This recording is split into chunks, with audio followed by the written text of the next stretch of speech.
Hey, it's Yvonne, and in this video, I want to share with you the 7 things that can be holding you back from achieving your goals. If you have a goal that you've been trying to work towards, and you keep seeing yourself struggling and just hitting against a wall, or just not quite there yet, these are the 7 things that I want you to kind of look at and assess in yourself to see where you can make some tweaks and some small changes. Because a lot of times it's not the big change, it's the small changes that are actually going to make the difference for you. So the first is your focus. What are you focusing on, really? And so that is the key driver when it comes to flailing in our goals, because we're not laser focused. Those that are successful are those that are able to say no most of the time.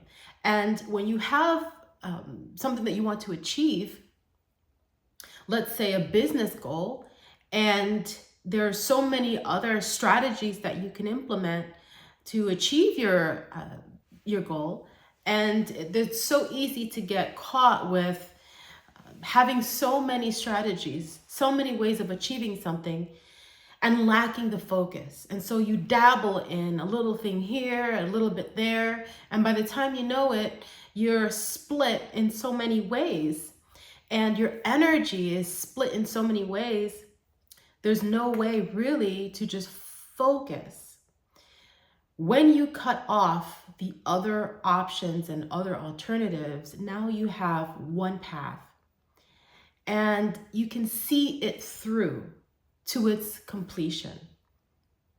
And that's what a lot of large companies do. They test, they funnel resources into one thing and test to see if that's actually going to work. And if not, then they can pivot from that one thing, see what works, continue to do what works. If something doesn't work, stop doing that. And then you can shift based on that one thing that you're focused on. If you think of large companies, you can typically and generally say, what's that one product that they focus on? When you think Tesla, you think cars. When you think Kellogg's, you think cereals. When you think Sony, you think electronics. And so these brands are laser focused. They get one product out, and then they're able to now pivot and maybe get another product that's similar and continue that way. So you can apply this in any area of your life, even a health goal. If you think about it, if you're looking to lose 10 pounds, there's so many ways to get there, so many different diets, and every diet is the best thing, or at least they say they do. And you can get overwhelmed with the different types of diets or different types of exercises. And then all these strategies are overwhelming. And then guess what? You don't get very far because you're always dabbling and dabbling. So pick one thing, right? And stay focused and see it through. And if that one thing is not really working for you, then you can make minor adjustments and minor tweaks, okay, along the way. So the message is staying laser focused. The second is your beliefs. So what are your beliefs about yourself, and what are your beliefs about others or the external environment? Because that's going to make a huge difference in your ability to achieve your goals. And so I spend a lot of time updating the conditioning that I have of the past. And that's important because we're constantly, there's a barrage of inputs in our life, external inputs. And so what we want to do is, as we assess ourselves and look at our belief system, you can ask yourself, what are my beliefs about, if you're starting a business, what are my beliefs about starting a business? And really get in it and in there. And you'll discover that maybe there are some fears, there's some limiting beliefs that might be holding you back. And because you haven't spent time thinking about that, then they're really in the subconscious. They're hidden. They're under the covers, and they've been wreaking havoc in your life.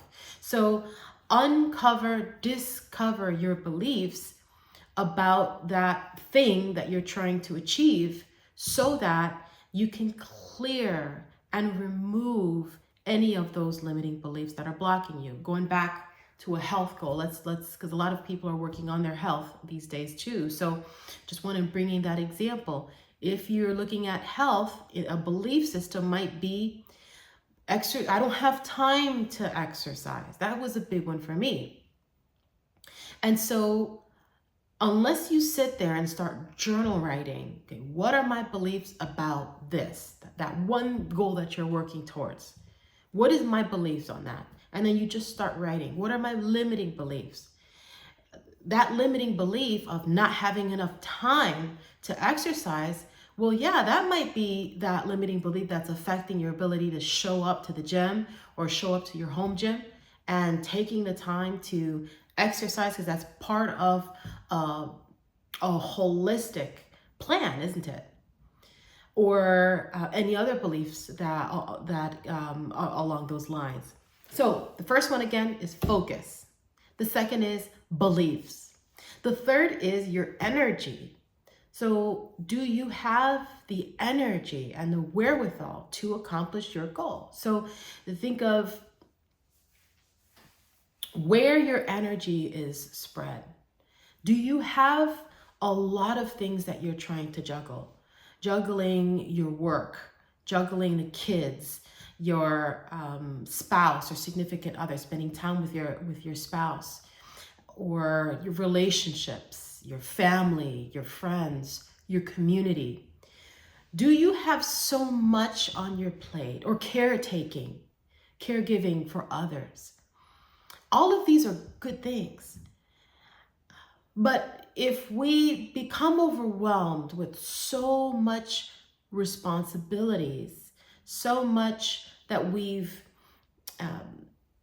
set up for ourselves, then is that going to really give you the energy to focus on maybe building that business, that side hustle that you believe in your heart of hearts it's going to help your family to get to that next level financially, to get financial freedom, for instance?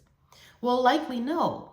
So that side hustle that's in your heart continues to get put off. So you don't have that energy because your energy is so spread. So where can you begin to call back your energy so that you're able to, again, get clarity?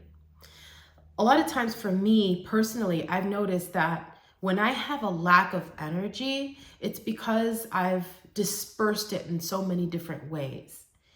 And so I have to call that back in. Whoa, time out. Where am I spread too thin? And simplify my responsibilities. Keep it simple, right? The other day, I wanted to go to the beach with the kids. I wanted them to experience the beach, but probably the day that I chose was not the best one. I decided to do it on a Wednesday, which is fair because there's less people in the beach. We don't have to worry about getting the right spot. But I picked them up from daycare a little later, around 4:30.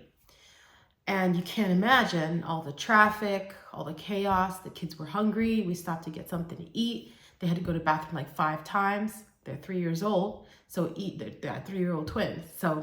And I was so frustrated because I just wanted to have a nice day at the beach, to have fresh air, and I wanted to be such a good mom.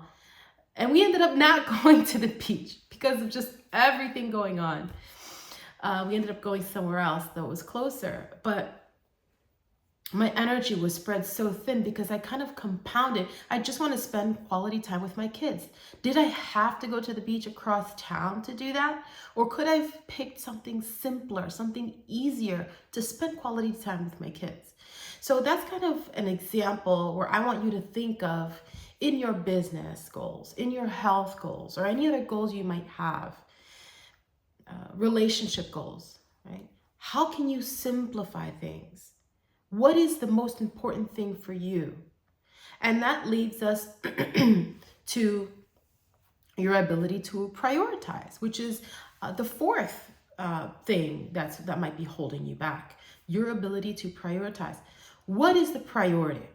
Is your priority to spend quality time with your kids, for instance, pulling that example, or is your priority to do something else, right? To go to the beach. My priority wasn't really the beach. My priority was spend quality time with my kids. I could have picked something easier, simpler in order to achieve that thing.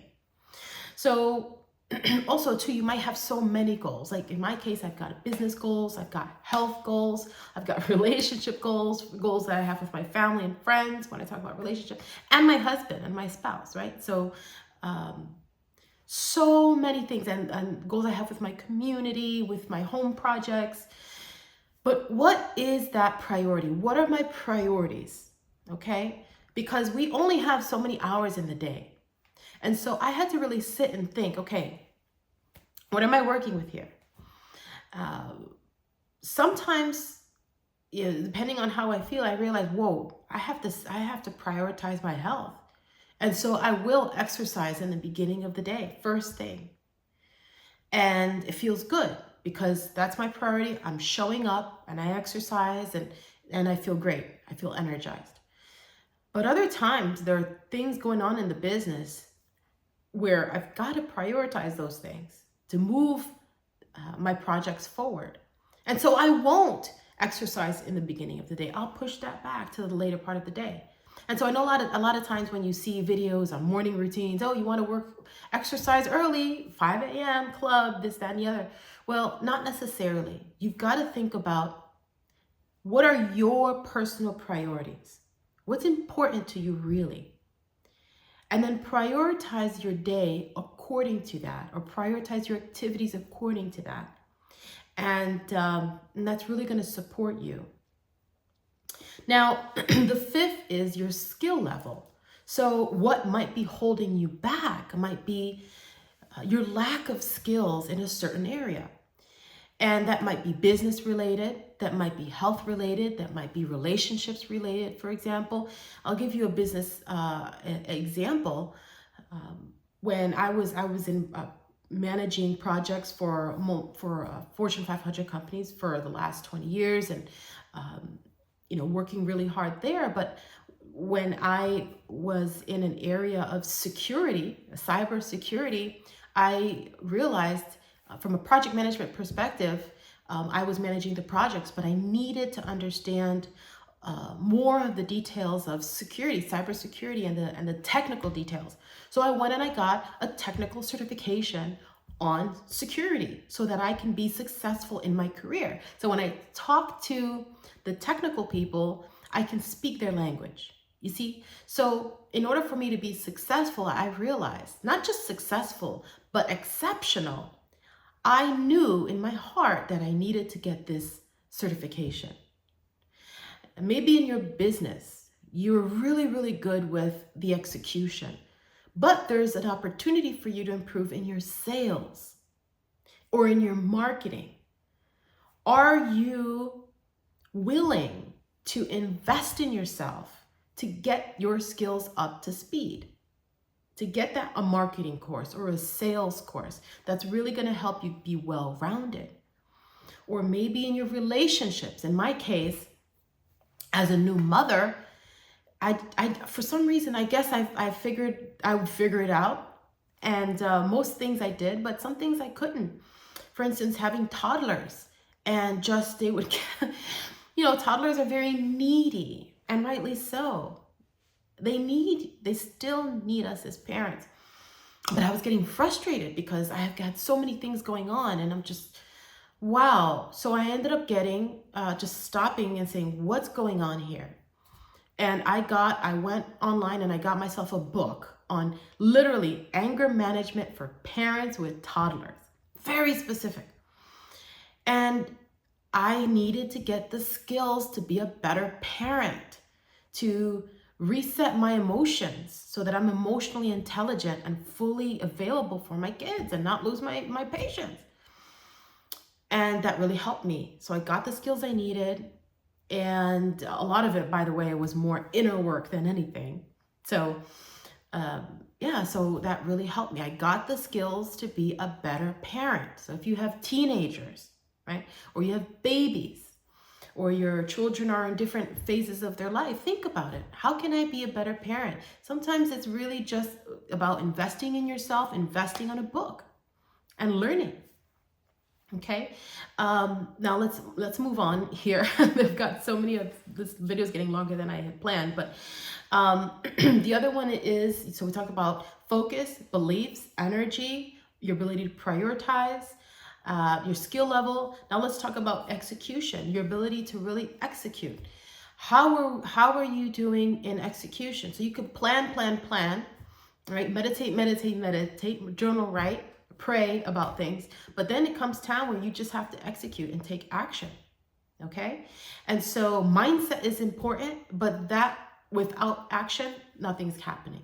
So we want to be able to execute on our plans. So if you have a goal, whether it's on your business or health or relationships, really think about, if I want to improve my relationship with my spouse, for instance, and that's been something in your heart, and you plan on it, you plan on dates, but there's never time, right? So execute. What can you do to make sure that you got this learning, this understanding of what needs to happen? Go ahead and pull the trigger. Do something about it, right? To change that relationship, to be more romantic, to add more romance, or to add more juice into that relationship. What are the things that are going to help you? And that takes action, that takes execution. Or maybe in your business, you know that this strategy is not working for you and you've got to change it, but you're so busy on the operations. You're so busy on the sales or marketing that you haven't spent time to really execute and make that decision you need to switch gears on something that isn't working. So paying attention to that and kind of looking at your life and saying, what is an area that I know that I have to make a decision on and execute in? And then your confidence. That's the other, the seventh is your confidence. You're having the ability to have confidence in yourself, that it's possible, that you can do it, that you can achieve it. Sometimes it's 50% of the battle. You're 50% there if you have that confidence. And another word for confidence is faith, right? Faith in yourself, the ability to see something in your mind's eye that you might not be able to see externally. And that's going to give you the confidence that it's possible, that it's available for you, and that you can actually achieve it. So for instance, if you're a career professional, but you want to switch gears and be a business owner because you think that that's going to help you get to the next level financially and give you more freedom of time, you've got to start with the confidence in your ability to be able to achieve that, to make that switch.